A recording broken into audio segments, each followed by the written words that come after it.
दोस्तों, Dan Bilzerian का नाम आपने कभी ना कभी तो सुना ही होगा। 41 साल के इस मिलियनेयर को लोग इंटरनेट पर सबसे अय्याश इंसान और इंस्टाग्राम का किंग कहकर भी बुलाते थे।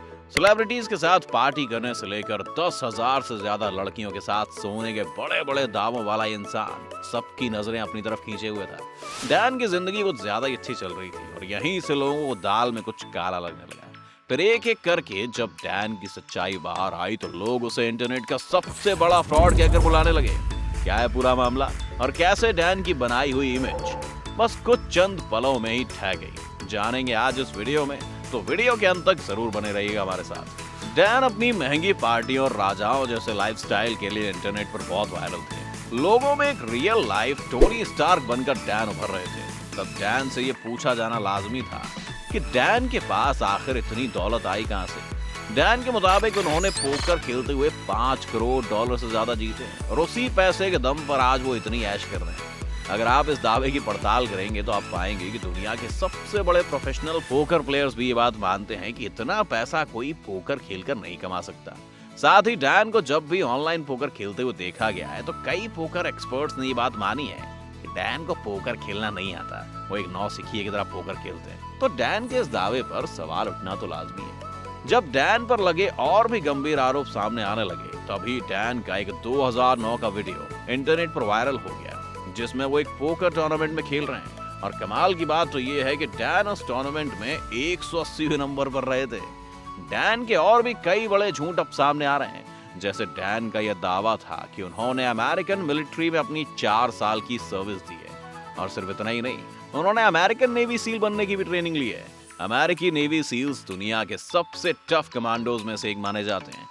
डैन का कहना है कि उन्होंने 510 दिनों तक इसकी ट्रेनिंग ली है और इस बीच उनकी दोनों टांगें भी फ्रैक्चर हो गई थी, लेकिन फिर भी उन्होंने ट्रेनिंग पूरी की और ट्रेनिंग खत्म होने से सिर्फ 2 दिन पहले उन्हें इस प्रोग्राम से चलन के कारण बाहर कर दिया गया। आपको बता दें कि अमेरिकन नेवी सील्स की ट्रेनिंग 510 दिन की नहीं 24 हफ्तों की होती है और ये इतनी मुश्किल ट्रेनिंग होती है कि इसमें आए 70% लोग पहले राउंड से ही बाहर हो जाते हैं। साथ ही इस तरह की चोट लगने पर कैंडिडेट्स को तुरंत ही बाहर कर दिया जाता है और अगर फिर भी कोई इंसान ट्रेनिंग कर रहा है तो उसे 2 दिन पहले नहीं निकाला जा सकता, क्योंकि अमेरिकी सरकार तब तक इन कमांडोज पर इतना पैसा खर्च कर चुकी होती है कि अब वो अपना निवेश बर्बाद होते हुए नहीं देख सकती।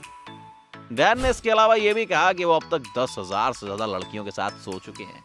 वो अपने $6.5 करोड़ में खरीदे गए आलीशान घर में लड़कियों के साथ अपनी तस्वीरें भी शेयर करते रहते हैं। डैन का अपनी रईसी को इस तरह इंस्टाग्राम पर दिखाना और अपने बारे में झूठी कहानियां फैलाना उनकी स्ट्रैटेजी का हिस्सा है। उन्हें खुद को हर वक्त एक हीरो की तरह दिखाना है, जबकि उससे बहुत अलग है। जब डैन के खर्चों की पड़ताल की गई तो पता चला कि डैन के पास उतने पैसे ही नहीं है।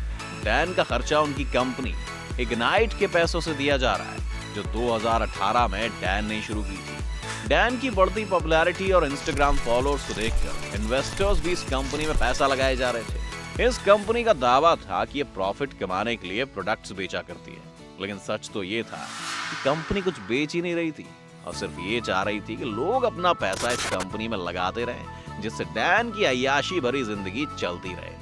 जब निवेशकों को ये बात समझ में आई तब तुरंत उन्होंने अपना पैसा कंपनी से निकाल लिया और आज इग्नाइट की हालत मार्केट में काफी खस्ता है। साथ ही बात की रिपोर्ट से पता चला कि डैन बिल्जेरियन जिस घर को अपना बता रहे थे वो भी उन्होंने किराए पर ही लिया हुआ था और उनके साथ पोज करने वाली सभी लड़कियां मॉडल्स थी, जिन्हें पैसा देकर डैन अपनी पार्टीज में बुलाते थे। जिसका मतलब है कि डैन का पूरा प्लान यही था कि वो लोगों को ठगते रहे, उनके निवेश किए गए पैसों से अपनी ऐशो आराम की जिंदगी जीते रहे। पर ऐसा नहीं कि इग्नाइट से पहले डैन के पास पैसा नहीं था। इग्नाइट कंपनी की शुरुआत उन्होंने 2018 में की, लेकिन उससे पहले वो इंटरनेट पर वायरल थे उस पैसे से जो उनके मुताबिक उन्होंने पोकर से जीते थे। अब हम आपको पहले ही बता चुके हैं कि डैन आखिर पोकर कितना अच्छा खेलते हैं, तो पोकर से ये पैसे जीतने का सवाल ही नहीं होता। तो ये पैसे डैन के पास आए कैसे, ये जानने के लिए हमें 1990 के दशक में चलना पड़ेगा, जब पॉल बिल्जेरियन नाम के एक बिजनेसमैन को अमेरिकन अथॉरिटीज ने टैक्स फ्रॉड और इनसाइडर ट्रेडिंग जैसे अपराधों के चलते गिरफ्तार किया। पॉल को 13 महीनों की सजा हुई और उन्हें $6 करोड़ 30 लाख का फाइन देने के लिए कहा गया। उन्होंने सिर्फ $30 लाख का फाइन चुकाकर ही खुद को दिवालिया घोषित कर दिया। माना यह जाता रहा कि पॉल ने बाकी का पैसा कहीं छुपा दिया और 2 अलग-अलग ट्रस्ट फंड बनाकर अपने बच्चों के नाम कर दिया। डैन बिल्जेरियन इसी पॉल बिल्जेरियन के बेटे हैं। अचानक से डैन को ये सारा पैसा बाहर लाने की कोई कारण चाहिए था, इसलिए उन्होंने पोकर को चुना ताकि कोई इस बात की जांच ना कर पाए। इसके बाद इसी पैसे से आगे पहले डैन ने अपना एक ब्रांड बनाया और लोगों को इग्नाइट के नाम पर ठगा।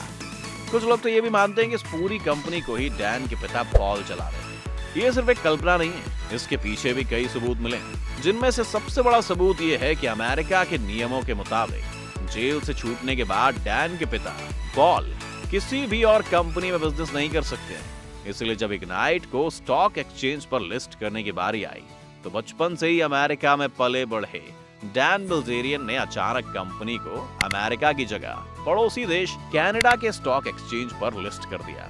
इसका यही मतलब निकलता है कि डैन का यह फैसला इसलिए लिया गया कि आगे कभी उनकी कंपनी पर कोई जांच बैठती है तो वो लोग कानूनी तौर से गलत नहीं होंगे। डैन की कंपनी आज के समय में लगातार घाटे में चल रही है। डैन के साथ सिर्फ ये समस्या नहीं थी कि उन्होंने फ्रॉड किया, लेकिन कई लोगों के मुताबिक उनका महिलाओं के प्रति रवैया बेहद ही गलत था। वो महिलाओं को इंसान ना होकर एक ट्रॉफी की तरह दिखाया करते थे। कई बार डैन के महिलाओं के साथ बदसलूकी के वीडियोस भी इंटरनेट पर सामने आए और एक बार तो उन्होंने एक पॉर्न एक्ट्रेस को अपनी छत से नीचे स्विमिंग पूल पर धक्का दे दिया था, जिससे गिरते वक्त उसके पैर में फ्रैक्चर हो गया। डैन ने कभी इन चीजों के लिए माफी नहीं मांगी, बल्कि उन्होंने बहुत ही गर्व के साथ इन चीजों को माना। इसके अलावा डैन का बंदूक और नशे को प्रमोट करना भी लगातार युवाओं के लिए चिंताजनक था। लेकिन खैर, अब सच सामने आने के बाद सभी को मालूम चल गया कि हर चमकने वाली चीज सोना नहीं होती।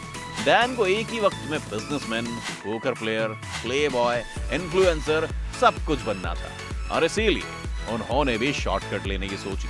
अभी डैन और उनकी कंपनी पर कई केसेस चल रहे हैं। साथ ही उनकी इमेज बर्बाद होने से उनकी कंपनी लगातार घाटे में तो चल ही रही है। आपको क्या लगता है, क्या डैन बिल्जेरियन दोबारा इंटरनेट पर कभी वापसी कर पाएंगे? अपनी राय हमें कमेंट सेक्शन में लिखिए। वीडियो पसंद आई हो तो वीडियो को लाइक और चैनल को सब्सक्राइब करना ना भूलें।